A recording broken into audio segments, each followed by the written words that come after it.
दोस्तों, जैसा कि आप जानते हैं कि 22 जनवरी 2024 को अयोध्या में पूरी तरह से तैयार हो चुके भव्य राम मंदिर में रामलला की प्राण प्रतिष्ठा होनी है, या यूं कहें कि राम राज्य की स्थापना होनी है। और इसकी तैयारियां भी जोरों शोरों से चल रही हैं। बड़े बड़े नेता और फिल्म अभिनेता राम मंदिर में जाने के लिए लाइन में खड़े हैं। लेकिन दोस्तों, प्राण प्रतिष्ठा से पहले कुछ ऐसी अजीबोगरीब, हैरान कर देने वाली घटना देखने को मिल रही है, जिसे देखने के बाद हर कोई आश्चर्यचकित है।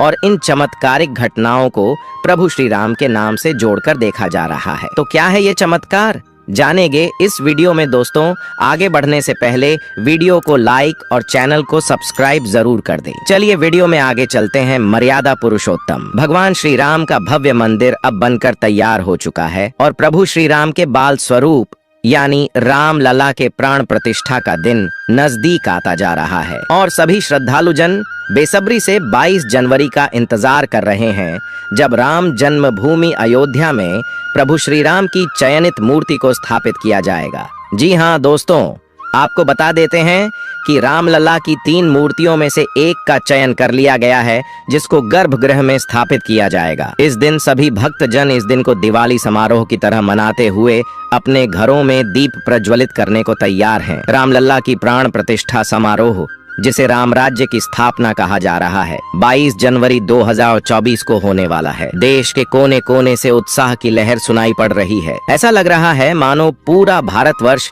राम भक्ति में डूबने को तैयार है। केवल देश ही नहीं, बल्कि विदेशों के मीडिया हाउस भी प्राण प्रतिष्ठा समारोह को कवर करेंगे। दोस्तों, भगवान राम की मूर्ति स्थापना समारोह में कई सारे साधु संत, गणमान्य नेता, अधिकारी, जनप्रतिनिधि, जाने माने प्रसिद्ध लोग और लाखों करोड़ों भक्त लोग शामिल होंगे। लेकिन क्या हुआ जब भालुओं का झुंड, गिद्धों का झुंड मंदिर को देखने पहुंच गया? जी हाँ दोस्तों, कुछ ऐसा ही चमत्कारी और हैरान कर देने वाला दृश्य देखने को मिला, जब बीती रात्रि कुछ भालुओं का झुंड मंदिर प्रांगण के आसपास के क्षेत्र में मंडराते हुए दिखा। इससे पहले भी अयोध्या में एक चकित करने वाली घटना देखने को मिली, जब अयोध्या के अंतर्गत आने वाली तहसील मिल्कीपुर के गांव धरौली के जंगलों में दर्जनों गिद्धों का एक झुंड देखा गया, जिसे देखने के लिए ग्रामीणों में कोहराम सा मच गया। क्योंकि गिद्ध एक ऐसा पक्षी है जो मृत पशुओं के सड़े गले मांस को खाने का काम करता है। इससे बीमारी फैलने का डर लगभग खत्म सा हो जाता है और प्रकृति की सफाई हो जाती है। इसी कारण गिद्ध पक्षी को प्रकृति का सफाई कर्मी भी कहा जाता है। साथ ही गिद्धों को अपशगुन का संकेत भी समझा जाता है। लेकिन सोचने वाली बात यह है, जब इनकी संख्या दिनों दिन घटती जा रही है, यह विलुप्त के कगार पर है, तो हमारे मन मस्तिष्क में इस प्रश्न का उठना स्वाभाविक सा है कि जब इन गिद्ध पक्षियों की संख्या देश में दिनों दिन कम होती जा रही है, तो ऐसे में दर्जनों की संख्या में अयोध्या के क्षेत्र में यह गिद्ध अचानक कहां से आ गए, और केवल अयोध्या में ही क्यों?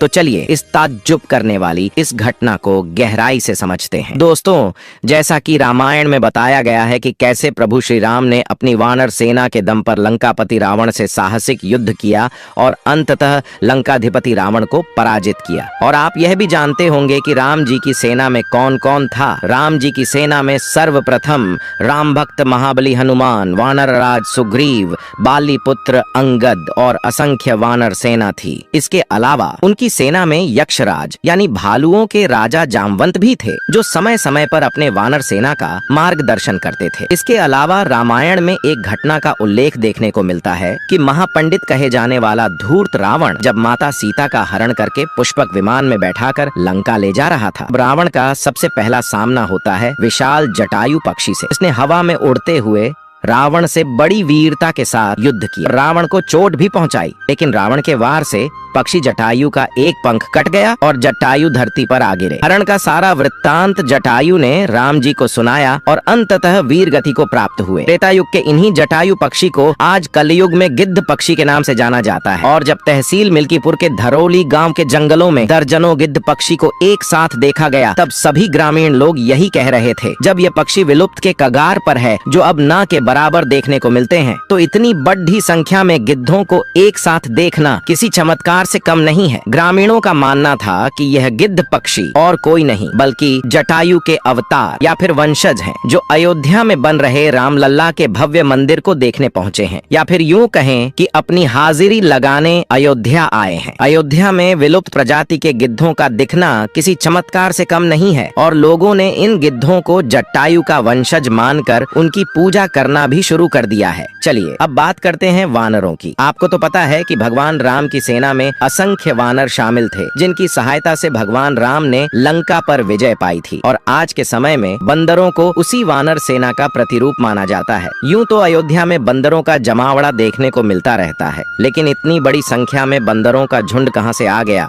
ये भी सोचने वाली बात है। कुछ लोग ऐसा बता रहे हैं कि चित्रकूट से काफी सारे बंदर अयोध्या में आ रहे हैं।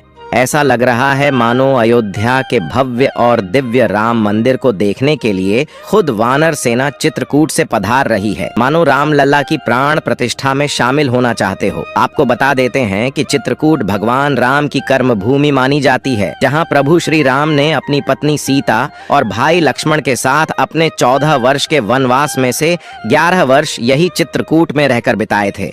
ऐसे में चित्रकूट से वानरों का अयोध्या आना एक दिलचस्प घटना मालूम पड़ती है। जब अयोध्या के आसपास दर्जनों गिद्ध और बंदरों को देखने के बाद भालुओं का झुंड दिख जाए तो यह किसी दैवीय चमत्कार से कम नहीं लगता है, क्योंकि भालू अक्सर जंगलों में पाए जाने वाले जंगली जानवर हैं और रिहायशी इलाकों में भालुओं का आना एक हैरान करने वाली घटना है। रामलला के प्राण प्रतिष्ठा जैसे खास मौके से पहले भालुओं के झुंड को देखना बेशक सभी जनसाधारण को विस्मित कर रहा है। यहाँ भी राम भक्त लोग आपस में चर्चा कर रहे हैं कि यह भालुओं का झुंड और कोई नहीं बल्कि त्रेता युग कालीन प्रभु श्री राम के भक्त यक्षराज जामवंत के अवतार हैं, जो 22 तारीख को हो रहे अलौकिक समारोह में शामिल होने की अपनी इच्छा व्यक्त कर रहे हैं। तो ये कह सकते हैं कि प्रभु श्री राम की संपूर्ण सेना राम जी के दर्शन हेतु अयोध्या पहुंच रही है, जिसमें जटायु जामवंत और पूरी वानर सेना शामिल है। यूं तो हर कोई अयोध्या में भगवान राम के प्राण प्रतिष्ठा समारोह में जाने की मंशा रखते हैं, लेकिन जटायु पक्षी के समान